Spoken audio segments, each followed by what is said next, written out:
Hello friends, welcome back to my YouTube channel Mohit skill centre. Friends, आज हम बात करने वाले हैं बीएड फर्स्ट ईयर ज्योग्राफी के बारे में।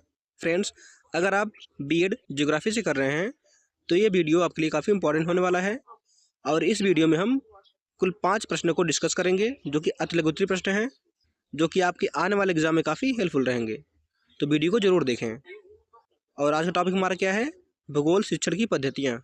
ठीक है फ्रेंड्स, जिसको इंग्लिश में बोलते हैं मेथड ऑफ टीचिंग ज्योग्राफी। चलिए वीडियो को शुरू करते हैं। फ्रेंड्स, पहला क्वेश्चन कह रहा है भूगोल से आप क्या समझते हैं। इसमें कह रहा है भूगोल वह विषय है जिसमें पृथ्वी की सतह, उसके प्राकृतिक तत्वों तथा मानव जीवन से जुड़े पहलुओं तक का अध्ययन किया जाता है। इसमें पर्वत, नदियाँ, महासागर, जलवायु, वनस्पति तथा मनुष्य की गतिविधियों का अध्ययन शामिल होता है। ठीक है फ्रेंड्स, एक बार दोबारा पढ़ते हैं। कह रहा है भूगोल वह विषय है जिसमें पृथ्वी की सतह, उसके प्राकृतिक तत्वों तथा मानव जीवन से जुड़े पहलुओं का अध्ययन किया जाता है। इसमें पर्वत, नदियाँ, महासागर, वनस्पति तथा मनुष्य की गतिविधियों यानी एक्टिविटीज़ का अध्ययन शामिल होता है। आगे कह रहा है भूगोल मनुष्य और प्रकृति के बीच संबंध को समझाने या फिर समझने में सहायता करता है। ठीक है फ्रेंड्स, अब अगला क्वेश्चन देखते हैं। अगला क्वेश्चन कह रहा है भूगोल की परिभाषा बताइए, या फिर भूगोल की परिभाषा क्या होती है। कह रहा है भूगोल शब्द यानी कि जियो, जिसको बोलते हैं पृथ्वी, और ग्राफी मतलब क्या होता है? वर्णन से मिलकर बना होता है। इसलिए भूगोल का अर्थ पृथ्वी का वर्णन या अध्ययन करना होता है। भूगोल वह विज्ञान है जिसमें पृथ्वी की सतह, प्राकृतिक तत्वों और मानव जीवन के पारस्परिक संबंधों का अध्ययन किया जाता है। एक बार दोबारा पढ़ते फ्रेंड्स। कह रहा है भूगोल शब्द जियो यानी पृथ्वी और ग्राफी यानी वर्णन से मिलकर बना है। इसलिए भूगोल का अर्थ पृथ्वी का वर्णन या अध्ययन करना यानी सीखना होता है। भूगोल वह विज्ञान है जिसमें पृथ्वी की सतह, प्राकृतिक तत्वों और मानव जीवन के पारस्परिक संबंधों का अध्ययन किया जाता है। ठीक है फ्रेंड्स, आगे देखते हैं। अब तीसरा क्वेश्चन कह रहा है भूगोल के क्षेत्र बताइए।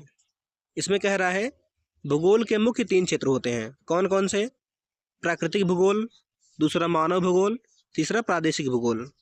ठीक है फ्रेंड्स, ये सब अतिलघुत्री प्रश्न हैं, इसलिए इसमें डीपली नहीं बताया गया है। चलिए आगे का रस में इनके माध्यम से पृथ्वी की प्राकृतिक संरचना, मानव गतिविधियों तथा विभिन्न क्षेत्रों की भौगोलिक विशेषताओं का अध्ययन किया जाता है। ठीक है फ्रेंड्स, अब चौथा क्वेश्चन देखते हैं।